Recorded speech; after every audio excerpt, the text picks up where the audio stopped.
So matapos nga pong tambakan ng TNT ang San Miguel Beermen sa score na 118-92, ay muling bumida ang 6-year NBA veteran na si Bol Bol nang dahil sa umiscore ito ng 34 points at 18 rebounds, dahilan kung bakit siya ulit ang hinirang bilang best player of the game. At ngayon nga po ay nagpa-interview na ito matapos padala ng warning ni Commissioner Willie Marshall. At sa post-game presser ay sinabi ni Bol Bol na nag-adjust pa daw siya sa pisikalan ng PBA.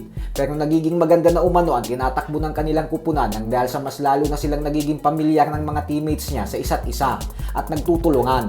Bukod dyan ay ibinunyag rin ni Bol Bol na sa katunayan umano ay alam niyang isang 9-time season MVP si Junmar Fajardo. Kaya pinaghandaan niya rin daw talaga ito ng husto gawa ng sobrang pisikal umano ni Abay.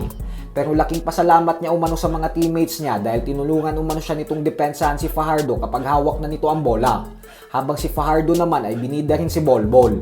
Ayon kay Abay ay mabigat, matangkad at ang haba daw pala talaga ni Bol. Ganun pa man ay masaya umano siya na nasa PBA ngayon si Bol kasi mas nag-e-enjoy umano ang mga fans na manood ng mga games.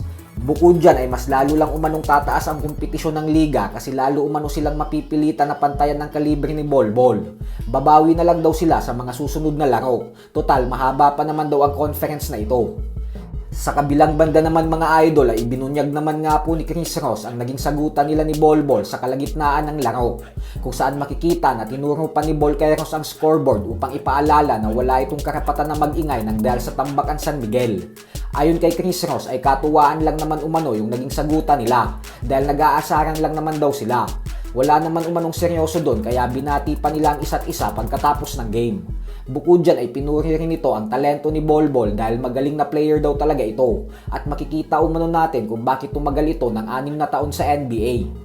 Samantala, bagamat nga po dumating na ang former NBA player na si Justin Patton sa Pilipinas para magsilbing kapalit ni Marcus Lee bilang import ng San Miguel, ay sinabi nga po ni Marcus Lee pagkatapos ng laro kahapon na hindi daw siya aalis dahil siya pa rin umano ang magsisilbing import ng SMB sa mga susunod na games.